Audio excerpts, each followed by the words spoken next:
Good morning, Nigeria. Or perhaps, at this point, good luck is the more appropriate greeting. Because these days, waking up in many parts of the country feels less like the beginning of a new day, and more like the start of another survival challenge. For millions of Nigerians, the first thing they check every morning is no longer the weather forecast or the stock market. It is security updates. Who was kidnapped overnight? Which village was attacked? Which highway should be avoided? Which community is mourning today? Which family is desperately trying to raise ransom money? These are the questions that have quietly become part of everyday Nigerian life. And this morning, fresh reports and discussions emerged surrounding an alleged security breach at Oyo State in Abuja. Now, it is important to state clearly that official authorities have disputed or downplayed some of the reports circulating online. But regardless of the exact details, the story triggered something far bigger than one estate, one community, or one neighborhood. It touched a nerve because Nigerians are tired of fear, tired of uncertainty, tired of hearing the same stories repeated over and over again. The reason people reacted so strongly is because many Nigerians could easily imagine themselves in that situation. Imagine spending your entire life savings to buy a house in a gated estate. Imagine paying millions of naira in rent. Imagine paying security fees. Imagine choosing that estate because it promised safety. Then imagine being woken up at 2 a.m. by strange noises outside. Suddenly, your heart begins to race. You hear movement. You hear shouts. Maybe gunshots. Maybe screams. Maybe it's nothing. Maybe it's everything. You don't know. And that uncertainty alone is enough to terrify anyone. Across Abuja today, conversations have been dominated by one question. If insecurity can reach premium estates, where exactly is safe? And that question is no longer limited to Abuja. It is being asked in Ibadan, in Sokoto, in Katsina, in Kaduna, in Benue, in Enugu, in Lagos, across the country. Nigerians are asking themselves a frightening question. Are we gradually normalizing insecurity? Because every week seems to bring another disturbing headline. And recently, one story has captured national attention more than most. The mass adoption involving school children in Oyo State. The shocking ransom demands. The alleged request for 1 billion naira. The demand for prisoner releases, the demand for vehicles, and even more controversial demands reportedly linked to legal concessions. It sounds unbelievable, yet these are the kinds of conversations Nigerians now find themselves having regularly. How did we get here? Why has insecurity become so widespread? What exactly is government doing? And perhaps, most importantly, should government negotiate with kidnappers? Today we are going to explore all these questions, and trust me, this story is bigger than bandits. It is bigger than kidnappers. It is bigger than politics. This story is about the future of Nigeria itself. One of the most dangerous things that can happen to any society is when people become accustomed to abnormal situations. When fuel scarcity becomes normal. When power outages becomes normal. When inflation becomes normal. When insecurity becomes normal. At first, people react with outrage, then they react with frustration. Eventually, they react with acceptance. This is the stage every nation must avoid.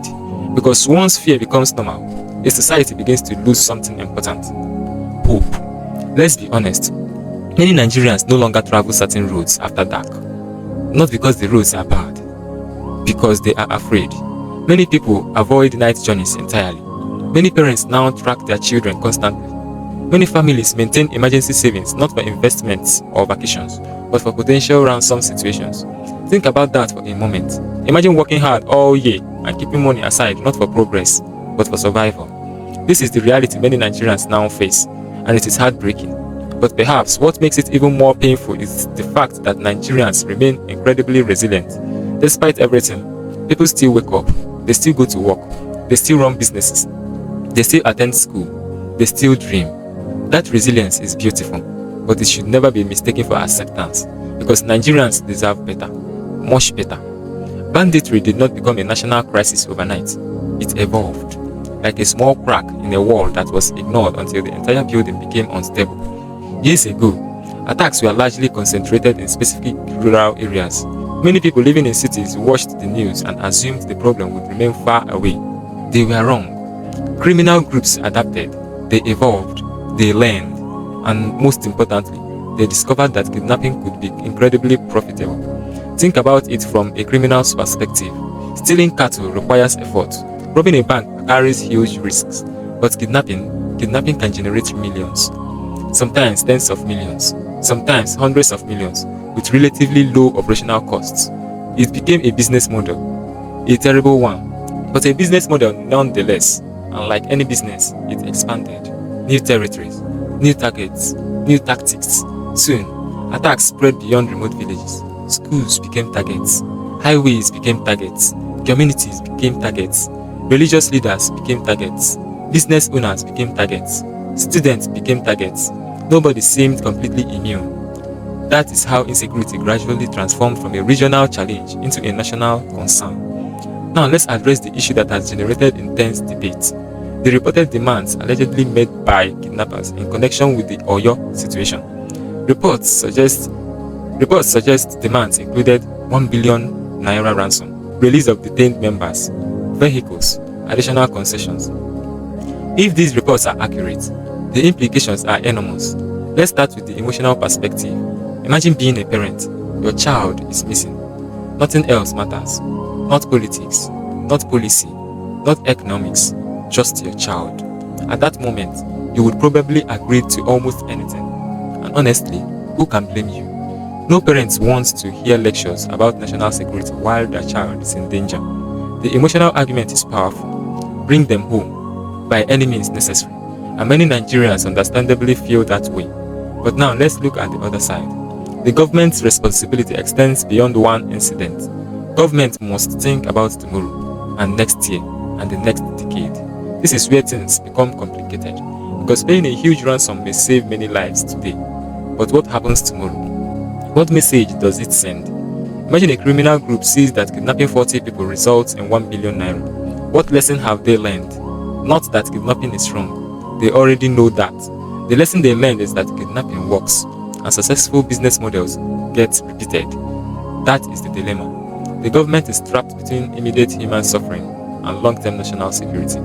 It is one of the hardest decisions any administration can face. My answer is no, and here is why. Not because the victims don't matter. They absolutely matter. Not because families don't deserve compassion. They absolutely do. Not because the long-term consequences could be devastating. If government agrees to massive ransom payments, prisoner releases, vehicle donations, legal concessions, then every criminal network in the country receives a powerful signal: kidnapping works. And once that message spreads, future attacks become more likely, not less. Imagine arresting dangerous criminals, risking officers' lives to capture them, only to release them later because another group kidnaps more people. What happens to morale? What happens to justice? What happens to deterrence? It disappears. The state begins to look weak, and weakness attracts more challenges. That doesn't mean government should ignore victims. Far from it. Every effort should be made to rescue victims safely. Every intelligent resource should be deployed. Every security agency should be mobilized. But institutional surrender cannot become policy. Because once government starts trading sovereignty for temporal peace, everyone loses. If negotiation is not the answer, then what is? The answer is difficult, expensive, complicated, but necessary. The solution begins with intelligence. Not more press conferences, not more speeches. Intelligence, modern technology, drones, surveillance, data analysis, communication tracking, rapid response systems. The truth is that criminals are often more organized than many people realize. Government must become even more organized. Security must become proactive rather than reactive. Too often attacks happen first. Response comes later. That cycle must end. The goal should be prevention, not merely reaction. And perhaps, most important, communities themselves must become partners in security, because local residents often know when strange moments begin. They know unusual faces. They notice suspicious activities. That intelligence can save lives. To be fair, government has not done nothing. Security forces have conducted operations. Suspects have been arrested. Weapons have been recovered. Various initiatives have been launched. Additional forest guards have been announced. Military operations continue across several regions. The challenge is that many Nigerians feel these efforts are not producing results quickly enough, and perception matters.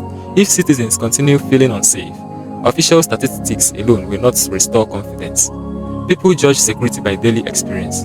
Can I travel safely? Can my child attend school safely? Can I sleep peacefully? These are the questions citizens ask. And until these questions can be answered positively, public frustrations will remain high. At its core, this conversation is not simply about kidnappers. It is not simply about bandits. It is not simply about one estate, one state, or one incident. It is about trust. Trust in institutions, trust in leadership, trust in the future. Every successful nation resets upon one fundamental promise. Citizens should be able to live without fear. When that promise weakens, everything else becomes harder. Investment becomes harder. Education becomes harder. Development becomes harder. Hope becomes harder. Nigeria remains a country filled with extraordinary people, brilliant entrepreneurs, talented young people, hardworking families, resilient communities. The country has enormous potential, but potential alone is not enough. Security must come first, because without security, progress becomes fragile. The event dominating headlines today should serve as a wake-up call, not just for the government, not just for security agencies, for all of us, because the future of Nigeria depends on whether we confront this challenge with seriousness, urgency, and determination. The clock is ticking, the stakes are rising, and the choices made today may shape the country for generations to come. Thank you for watching. If you found this documentary insightful, don't forget to like, subscribe, and share. Most importantly, join the conversation below. Should government ever negotiate with kidnappers, or does doing so create an even bigger problem for the future? Stay safe, look out for your neighbors, and may peace return to every corner of Nigeria.